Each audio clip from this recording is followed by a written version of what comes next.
హౌజులు ఇస్తేనే తీసుకోలేరు. మొట్టమొదటిసారిగా టీఆర్ఎస్ పార్టీ బీఆర్ఎస్ పార్టీ వాళ్ళు తెలంగాణ సమాజానికి క్షమాపణ చెప్పవలసినటువంటి ఒక పరిస్థితి ఉంది.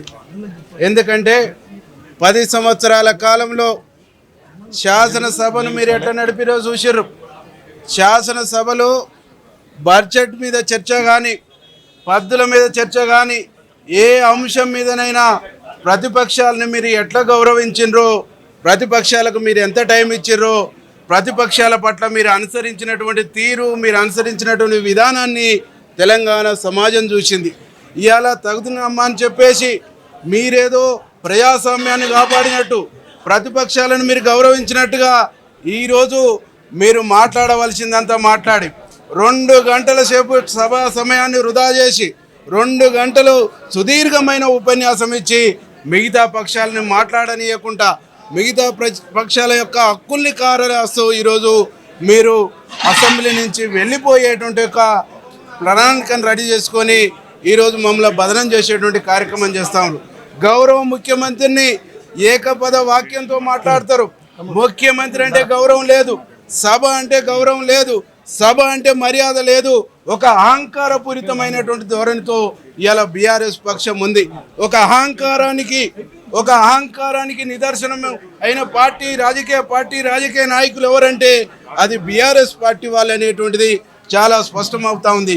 ఈరోజు అహంకారానికి ప్రజాస్వామ్యానికి మధ్యన తేడాని ఈరోజు ప్రజలు గమనిస్తూ ఉన్నారు. ఈరోజు బీఆర్ఎస్ అహంకారపూరితమైనటువంటి ధోరణి, కాంగ్రెస్ పార్టీ అనుసరిస్తున్నటువంటి ఒక ప్రజాస్వామ్యమైనటువంటి ధోరణిని తెలంగాణ సమాజం, తెలంగాణ ప్రజలు గమనిస్తున్నారు, ఆలోచిస్తున్నారు. కాబట్టి ఈరోజు మేము బీఆర్ఎస్ వాళ్ళకు చెప్తా ఉన్నాం, మీ అహంకారాన్ని తగ్గించుకోండి, మీ అహంకారపూరితమైనటువంటి ధోరణిని తగ్గించుకోండి, మీ దుర్మార్గమైనటువంటి ఆలోచనలు తగ్గించుకోండి.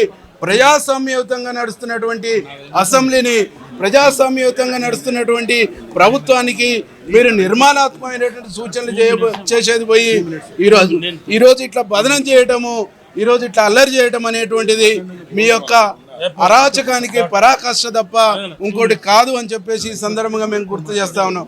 ఈరోజు మాజీ ముఖ్యమంత్రి అక్కడుండి బెల్లు కొడితే ఇక్కడ వీళ్ళు లొల్లి చేస్తారు, అక్కడ ఉండి బెల్లు కొట్టే బదులు నువ్వే ఇక్కడ వచ్చి లొల్లి చేయొచ్చు కదా, నువ్వే వచ్చి మాట్లాడవచ్చు కదా.